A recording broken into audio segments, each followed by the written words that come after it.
नमस्कार दोस्तों, कैसे हो आप लोग? आज मैं डिस्कशन करने वाला हूँ एक बहुत इम्पोर्टेंट कंपनी के बारे में। मैं इम्पोर्टेंस इसलिए बोल रहा हूँ क्योंकि इस बार जो बजट आया, 2025-26 का जो बजट आया, इस बजट में एक बहुत बड़ा अनाउंसमेंट किया गया और वो भी न्यूक्लियर पावर के ऊपर। साथ ही साथ और भी एक बहुत बड़ा अनाउंसमेंट हुआ, वो है देखा जाए तो जो पावर सेक्टर है और वो भी ग्रीन एनर्जी जो फ्यूचर है, उसके ऊपर बजट पेश किया गया। तो इस बजट में एक बहुत बड़ा मतलब भूमिका है, रोल यहाँ पे पे करने वाले हैं और वो भी पावर सेक्टर।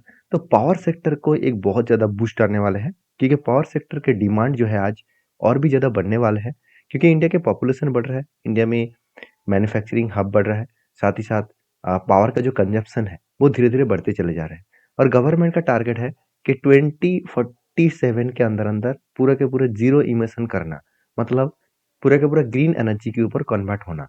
तो इस टावर को इस मतलब टारगेट को फुलफिल करने के लिए उसको पावर सेक्टर को और साथ ही साथ न्यूक्लियर सेक्टर को भी उसको बूस्ट करना होगा।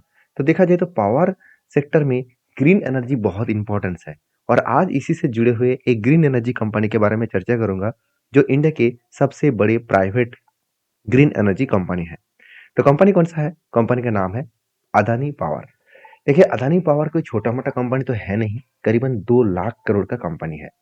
तो इस कंपनी के ऊपर मैं बहुत ज़्यादा पॉजिटिव हूँ। मानता हूँ अदानी ग्रुप के बहुत सारे कंपनीज़ के ऊपर मतलब रिस्ट्रिक्शन है, मतलब बहुत सारे एलिगेशन लगाए जाते हैं। चाहे हिंडनबर्ग ने भी लगाया और भी बहुत सारे लोगों ने लगाया, सेबी ने भी लगाया।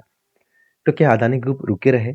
ऐसे बिल्कुल नहीं, क्योंकि अदानी ग्रुप एक एक जायंट कंपनी है और इस जायंट कंपनी को रोकना इतना आसान नहीं होगा। तो अदानी ग्रुप के जो ग्रोथ है और इस अदानी पावर के ऊपर जो ग्रोथ है, आज इसी के बारे में चर्चा करूंगा। लोगों के मन में जो डाउट है, जो क्वेश्चन है, वो आज क्लियर हो जाएगा। सबसे पहले देखिए, कंपनी करीबन 1 लाख करीबन करीबन 1,95,000 करोड़ के आसपास इसका मार्केट कैप है। अराउंड आप बोल सकते हैं 2 लाख करोड़ के आसपास। मानता हूँ कंपनी 897 तक गया था और इसका लो था 431 और करंटली जो प्राइस है, जब मैं वीडियो बना था तब इसका प्राइस है 506। आप जब वीडियो देखेंगे शायद वो चेंज हो सकते हैं। तो कंपनी का सबसे इम्पोर्टेंट पॉइंट है कंपनी का आरओसी आरओई। दोनों ही देखिए आपको बेस्ट देखने को मिलेगा। इसमें कोई भी डाउट नहीं है कि कंपनी के आरओसी आरओई में कोई भी दम नहीं है। बहुत ज़्यादा शानदार परफॉर्मेंस है और मज़ेदार बात यही है कि कंपनी का जो वैल्यूएशन है वो एकदम सस्ता हो चुके हैं। एकदम मतलब इसका इंडस्ट्रीज पी रेशियो 30 है, कंपनी के खुद के पी रेशियो 15 है। अगर मैं यही डेटा मैं एक बार आपको दिखा दूं, देखिए एक टाइम इसका पी रेशियो चला गया था 45 के आसपास और कोविड से पहले 2000 मतलब 20 और कोविड के लॉकडाउन के स्टार्ट होने से पहले इसका पी रेशियो था 43। उसके बाद कोविड के टाइम में क्रैश हुआ, 19 तक आया। कोविड के बाद 2021 में एक बार क्रैश हुआ, 16 तक आया और उसके बाद 2023 में एक बार क्रैश हुआ, 5.6 आया और उसके बाद देखिए आज कितना है? आज है करीबन 16 के आसपास, सॉरी 15 के आसपास। तो देखिए 2023 में फरवरी मंथ में जो 5.6 था, तो क्या उस टाइम चार्ट क्या बोल रहा था? देखिए 2023 में उस टाइम चार्ट भी देखिए नीचे था और वैल्यूएशन सस्ता होने के बाद देखिए कंपनी के ऊपर किस तरीके से जंप देखने को मिला जब एकदम वैल्यूएशन सस्ता हो गया था। उसी तरीके से अभी भी जो पी रेशियो है वो कम होता देखने को मिले, मतलब यहाँ से भी रीबाउंस करने का एक चांसेस है। क्या सचमुच वो रीबाउंस कर सकते हैं? उसके लिए कंपनी का फाइनेंशियल डिटेल्स देखना बहुत जरूरी है। अगर ध्यान से फाइनेंशियल डिटेल्स को देखूं तो हर साल में कंपनी खुद के जो सेल्स है वो लगातार बढ़ाते चले गए। 7,700 से 12,900 बने, उसके बाद इस बार बने 13,600 करोड़। मतलब कंपनी हर साल को बीट करके आगे बढ़ रहा है।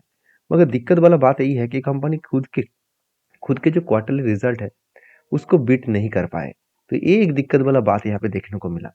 एक्सपेंस मिटाने के बाद, सारे इंटरेस्ट और खर्चा, साथ ही साथ टैक्सेशन सब कुछ मिटाने के बाद कंपनी के हाथ में आया इस बार 2,940 करोड़, जो पिछले बार 2,740 करोड़ के आसपास कंपनी का प्रॉफिट था। अराउंड 200 करोड़ के आसपास ज़्यादा प्रॉफिट इस बार किया। मगर प्रॉब्लम्स यहाँ पे है, पिछले लास्ट टू क्वार्टर्स में कंपनी अच्छा खासा परफॉर्मेंस किया था, जो इस बार भी किया। तो यहाँ पे दिक्कत कहाँ पे हुआ कि कंपनी का प्रॉफिट मार्जिन कम हो गया। एक्चुअली कंपनी की दिक्कत कुछ भी नहीं है, कंपनी इस बार ज़्यादा टैक्स पेमेंट किया, जो इतने दिनों तक टैक्स उतना पेमेंट कर नहीं रहा था। तो इस बार ज़्यादा टैक्स देने के कारण कंपनी का एक्सपेंस ज़्यादा हो गया, तो उस बेसिस में कंपनी का नेट प्रॉफिट कम हो गया। क्या नेट प्रॉफिट कम होने के बाद कंपनी के ऊपर कुछ दिक्कत आया? हाँ, कंपनी के शेयर करेक्शन होने के पीछे मेनली जो रीज़न है वो है कंपनी का प्रॉफिट रेशियो।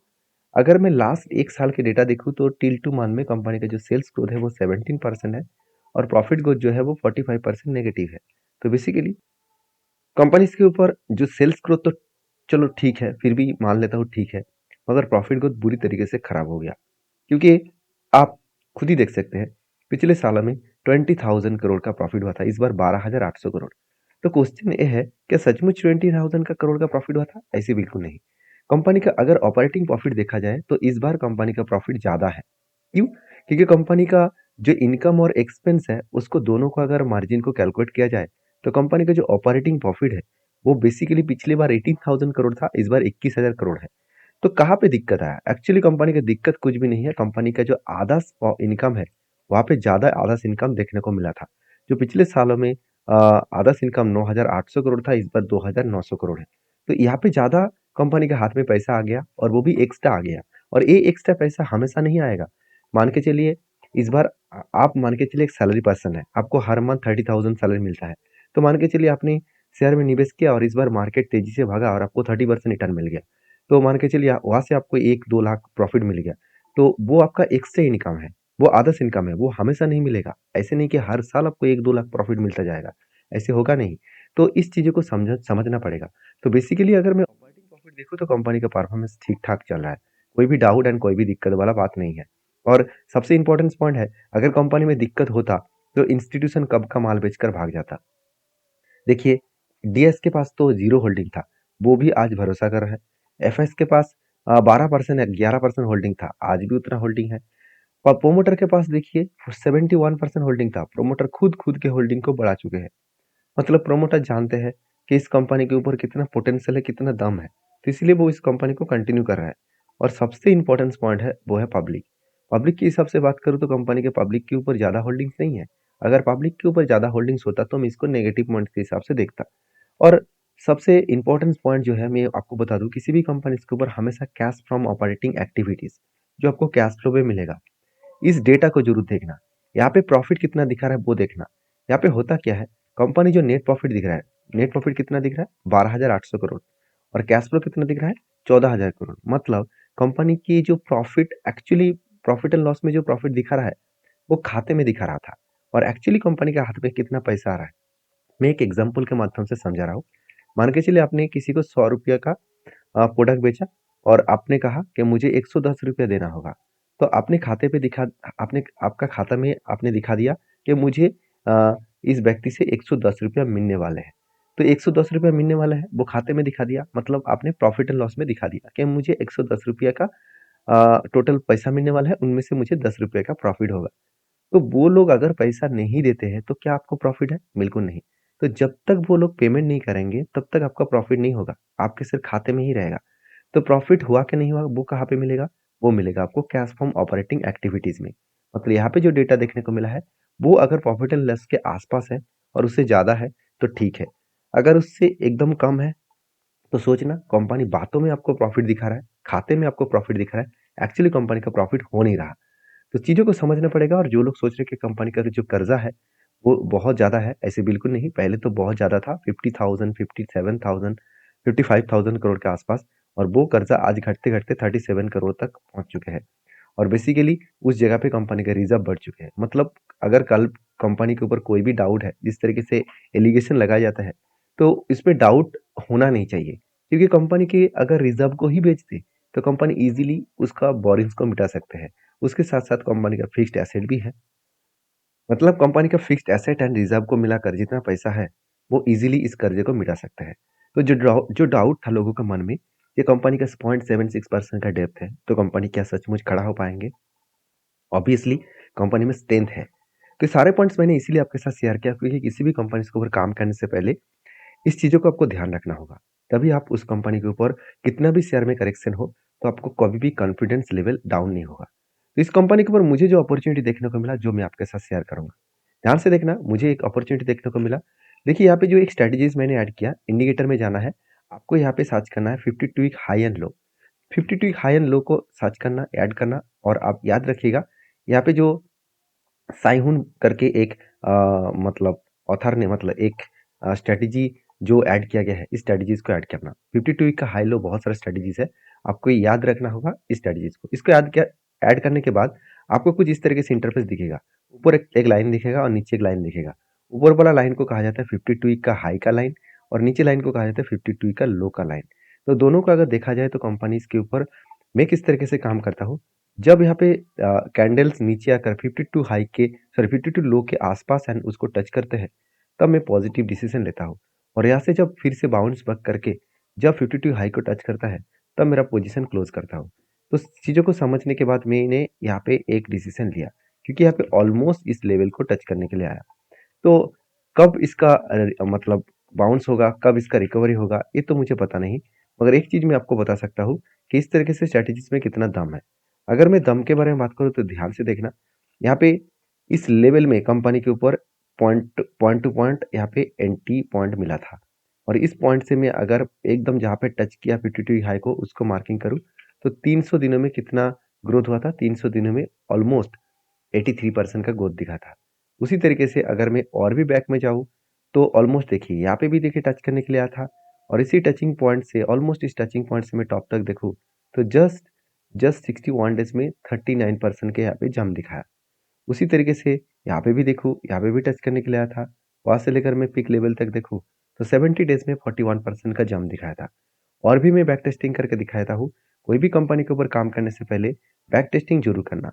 यहाँ पे होगा क्या, आपका जो कॉन्फिडेंस लेवल है वो बिल्ड हो जाएगा। यहाँ पे देखिए मैंने किस तरीके से काम किया। फर्स्ट मुझे पोजीशन यहाँ पे देखने को मिला, क्योंकि फर्स्ट 52 का लो यहाँ पे टच किया और टारगेट पॉइंट कुछ इस तरीके से देखने को मिला। 254 डेज़ में कितना ग्रोथ मिला? 23%। मैंने क्या किया, जब इस सिचुएशन से और 20% करेक्शन हुआ और 20% मतलब इस जगह पे 20% जब और करेक्शन हुआ, तो मैंने क्या किया, इस जगह पे और एक पोजीशन क्रिएट किया। जब मेरा एंट्री पॉइंट से और एक 20% करेक्शन होता है, तब मैं और एक पोजीशन क्रिएट कर लेता हूँ। दो पोजीशन क्रिएट हुआ, एक पोजीशन का टोटल रेंज बना कितना? 23% और दूसरा का रेंज बना 55%। अगर इसमें दोनों को एवरेज भी करूँ, तो एक 25%, एक 55% और इसको मैं 2 से डिवाइड करूँ, तो एवरेज मुझे इस टोटल फिगर ऑफ टाइम में 40% का रिटर्न मिला और वो भी 240 मतलब 1 साल आप पकड़ सकते हैं। 1 साल के बीच कंपनी ने रिटर्न दिया। 1 साल नहीं, करीबन 8 टू 9 मंथ। तो इस तरीके से स्ट्रैटेजीज़ को आप फॉलो करने से पहले एक बार ब्लाइंडली फॉलो मत करिए, एक बार स्टडी करके काम करिए। जैसे देखिए यहाँ पे भी एक सिचुएशन क्रिएट हुआ था और यहाँ पे कितना बना? 114 दिनों में 41%। उसी तरीके से मैं अगर इस प्रीवियस डेटा को भी देखूँ, तो यहाँ से कितना बना था? यहाँ से बना था 29%। तो इस तरीके से स्ट्रैटेजीज़ में मैंने बैक टेस्टिंग करके बहुत सारे कंपनीज़ के ऊपर चेकआउट किया, तब मैंने काम किया। तो प्लीज़ इसको रिकमेंडेशन के हिसाब से मत लीजिए। प्लीज़ आपके हिसाब से एक बार स्टडी करिए, उसके बाद काम करिए। मेरे कहने का मतलब है, मैं कोई सेबी रजिस्टर्ड पर्सन नहीं हूँ कि मैं आपको बाय सेल का रिकमेंड करूँ। मेरा काम है आपको मेरा एक्सपीरियंस शेयर करना और आपका काम है उसको वेरीफाई करके आपके फाइनेंशियल एडवाइज़र के साथ बातचीत करके काम करना। मिलते हैं नेक्स्ट वीडियो में, तब तक के लिए हाँ, जाने से पहले रिक्वेस्ट करूँगा, अगर मुझे मेरे वीडियो आपको अच्छे लगते हैं, तो प्लीज़ एक लाइक कर देना और चैनल को सब्सक्राइब और दोस्तों के साथ फॉलो भी करना, मतलब दोस्तों दोस्तों को शेयर भी करना। मिलते हैं नेक्स्ट वीडियो में, तब तक के लिए धन्यवाद।